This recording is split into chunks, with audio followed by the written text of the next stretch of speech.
J'ai la chance d'être président d'une compagnie, nous sommes une quarantaine.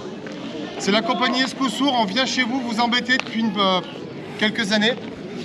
Donc c'est un des prestataires qui vient ce week-end créer l'animation. Cette association est composée purement de bénévoles. C'est la dernière fois qu'on va jouer ce spectacle ici parce que ça fera la 3e représentation que nous ferons à Saint-Quentin-Fallavier.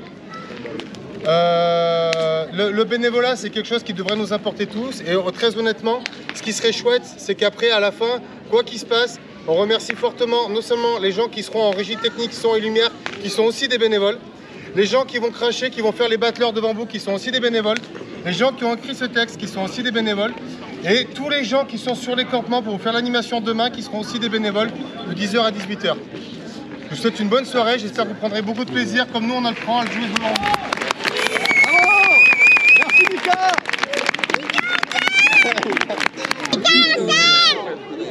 Balquin. Qui ne connaît pas ce dieu du feu? Sa réputation n'est plus à faire, et depuis l'Antiquité résonnent ses hauts faits. Fils de la mer et de Tila, descendant de Caïn, il passe pour avoir inventé l'art de travailler le fer et l'airain. Il n'en fut pas toujours ainsi, et comme chacun d'entre nous, sa vie connut des hauts et des bas, et il traversa des périodes de doute. Alors aujourd'hui, devant vos yeux ébahis et peut-être un peu fatigués par cette journée médiévale, nous allons vous conter comment Tubalcain conquit son art. Venez voyageurs, faites silence et écoutez. Voici l'histoire de Tubalcain, le maître du feu.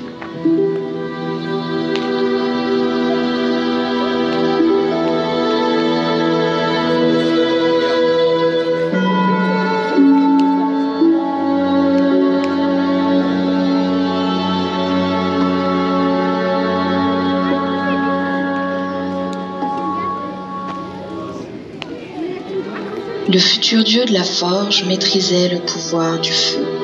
Il pouvait forger l'ensemble des éléments. Or, comme rien n'est éternel, il arriva qu'un jour où le doute habite son cœur, son pouvoir resta désespérément éteint. Depuis, il cherchait à récupérer ses capacités. Il en était réduit à errer et à méditer.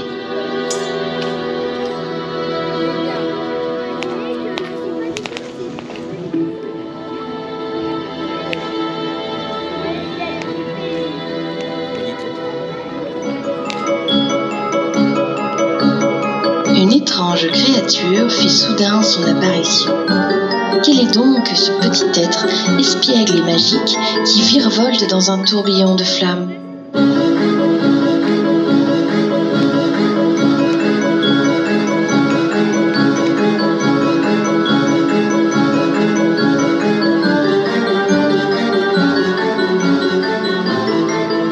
Mais qui es-tu donc pour lancer de la flamme ainsi? S'écria Tubalcain. La créature répondit. Je suis un Vulcani. Cela ne te dit rien? Bien sûr que si, ce sont des génies du feu. Tu viens m'aider? On pourrait le croire, mais le mérites-tu vraiment? Oui, apprends-moi à reconquérir le feu et à le maîtriser. Justement, le feu ne se maîtrise pas, mais je veux bien t'emmener chez les Vulcani. Seuls eux décident qui a le pouvoir du feu.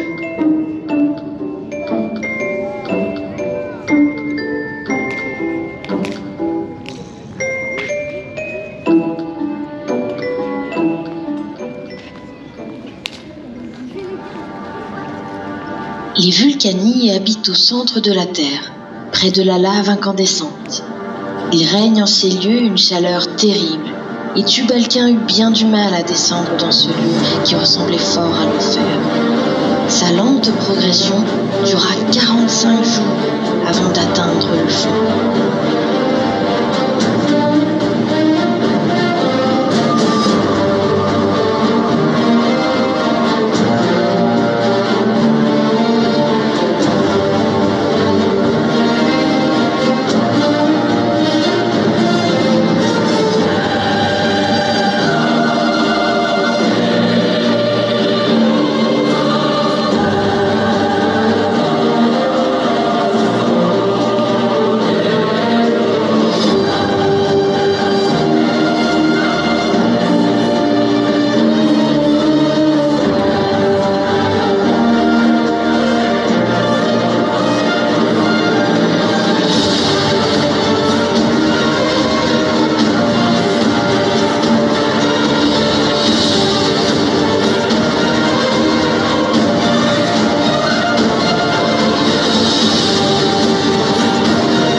Tubalcain venait de franchir le seuil du cœur incandescent de la terre. Soutenu par un souffle inopiné de courage, il se présenta devant Azar-Javed, le terrible. Le roi était devant lui, et il se sentait minuscule, frêle et surtout inflammable. « Que veux-tu ? Je souhaite retrouver ma maîtrise du feu. » Maîtriser le feu ? Oui, je le pouvais, mais elle a disparu. Je veux la retrouver. Maîtriser le feu n'est pas possible. Pourtant, silence ! Ce n'est pas possible. Tu ne pourras jamais maîtriser le feu. Au plus, l'approcher, le sentir, mais jamais le maîtriser. D'ailleurs, ta question prouve ton ignorance. Regarde et apprends.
Le feu, un des éléments terrestres les plus dévastateurs.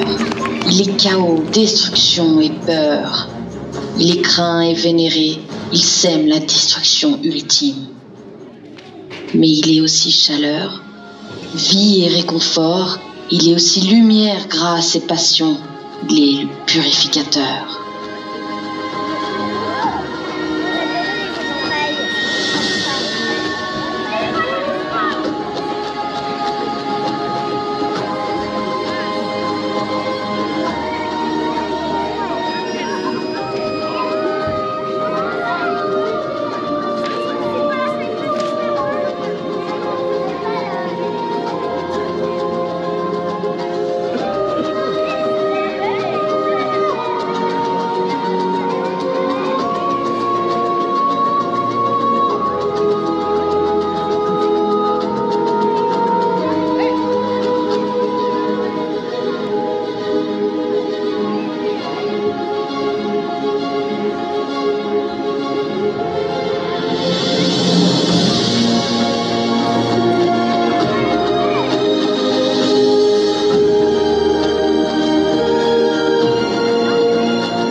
Il ne reste jamais en place.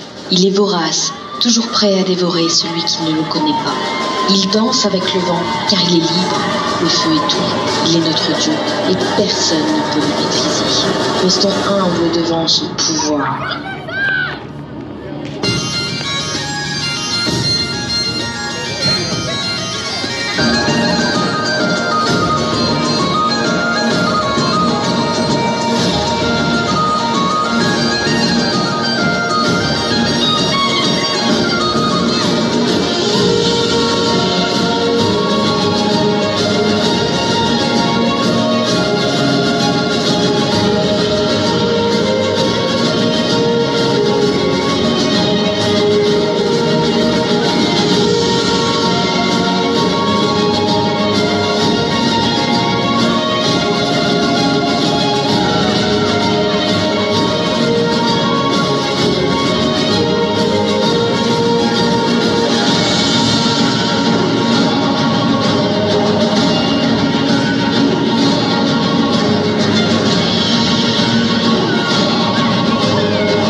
Vois-tu ce qu'est le feu?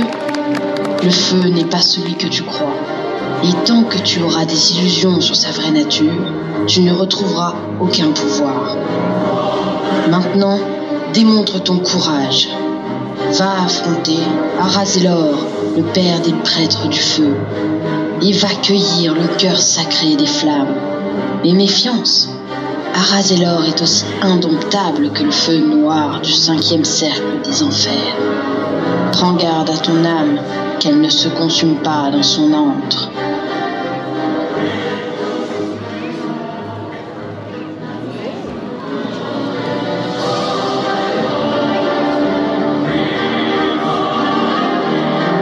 Après un long périple, Tubalcain arriva dans l'antre lugubre du sorcier. Voûté et meurtri par les années, la vision du mage ne pouvait entraîner que l'effroi. Le sorcier fut spectacle de son pouvoir.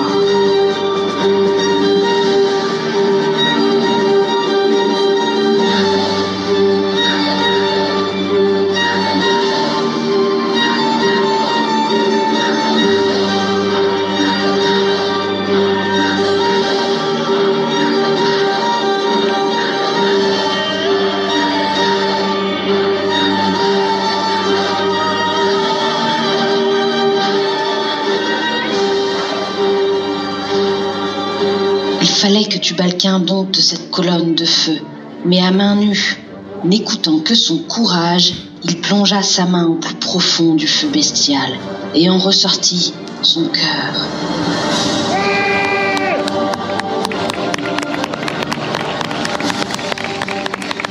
Tubalcain avait franchi la première épreuve. Fier et enorgueilli, il retourna vers le roi. Le roi ignora promptement l'exploit, et avec un ton grave, il ajouta « Le feu est un prédateur, sois-en un pour qu'il s'offre à toi. Maintenant, démontre que tu es capable de le maintenir en respect. Pars pour la montagne de la tourmente, vaincre le démon Ryuk. Il garde jalousement Enurif, la toute première épée enflammée. Va, combat et mérite cette lame. »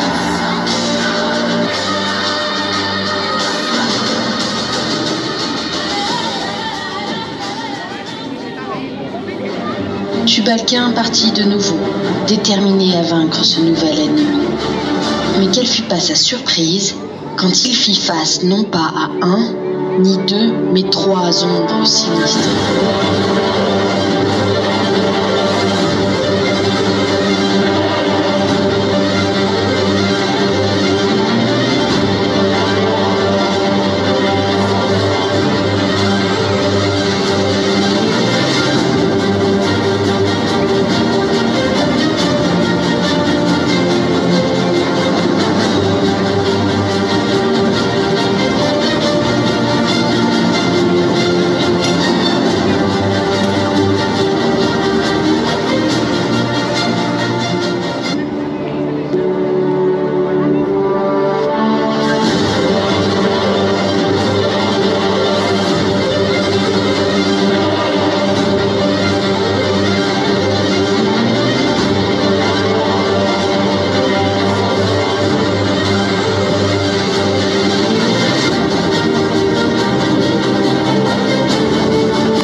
éreinté, blessé, mais victorieux.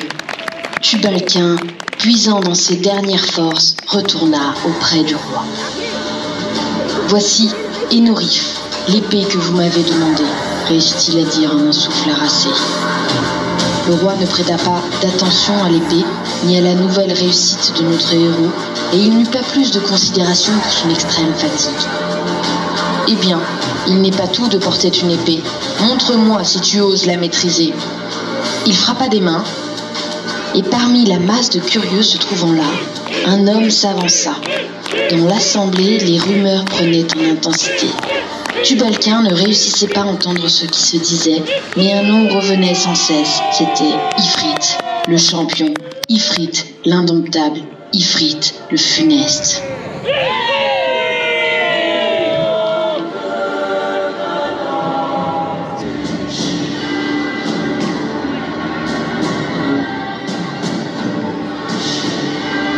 Tubalcain sentit une froide et terrible impression de mort quand il croisa le regard de son maîtresse.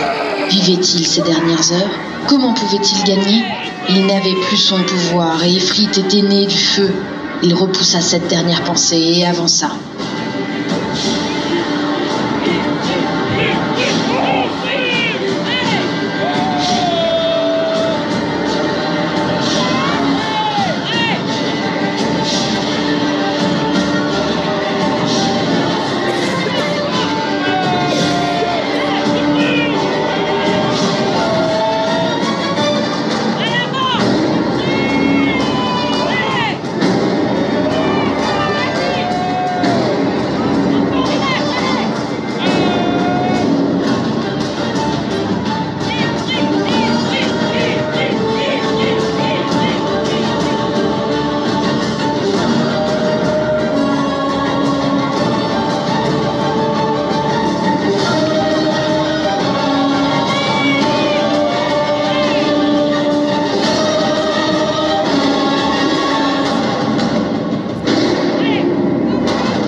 Contre toute attente, puisant dans ses dernières ressources, Tubalcain réussit à mettre à bas son adversaire. Il avait prouvé au peuple des Vulcanies et surtout à son roi qu'il était digne de maîtriser le feu. Le roi conclut le duel. Tubalcain, tu es maintenant capable de faire une offrande au feu. Tu dois passer la flamme d'un être à un autre, car le feu est mouvement.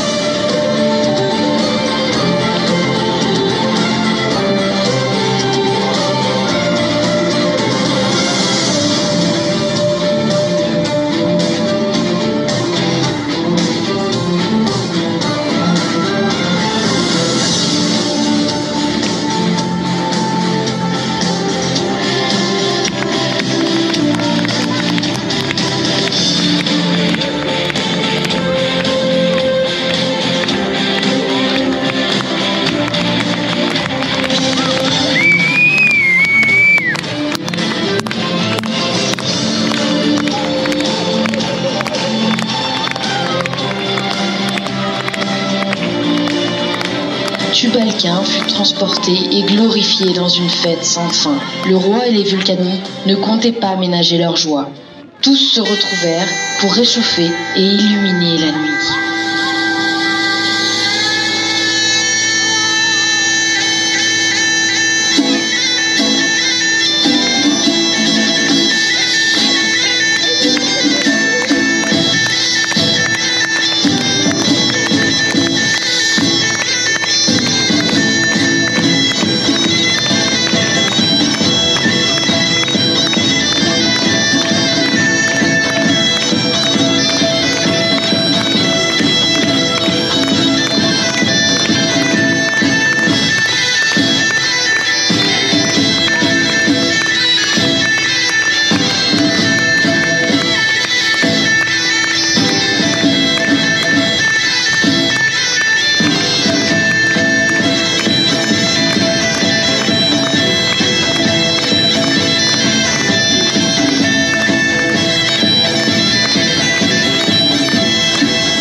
Balquin rentra chez lui et son épée enflammée était devenue le symbole de son pouvoir. Il partagea avec les hommes de valeur ses connaissances de la forge et de l'alchimie, et encore aujourd'hui, toutes et tous, nous profitons de ses bienfaits.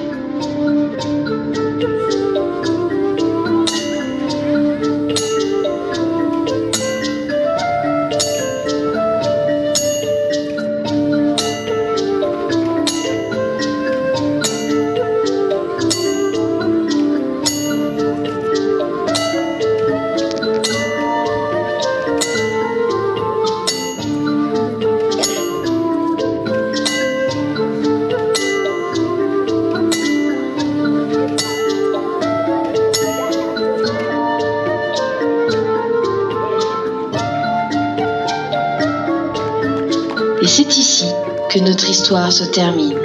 Nous vous remercions de l'avoir écoutée. Nous vous souhaitons une douce nuit et que le ciel obscur soit illuminé d'un millier d'étoiles.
Désolé, une petite fille a été trouvée, elle attend sa maman à la taverne.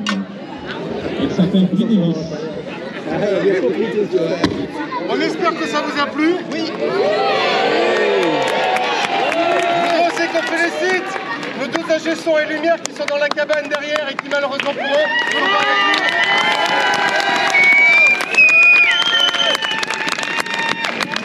Je voudrais une petite pensée aussi pour un ami qui a pas pu être là ce soir, qui s'appelle Bernard et qui nous rejoindra pour le prochain spectacle.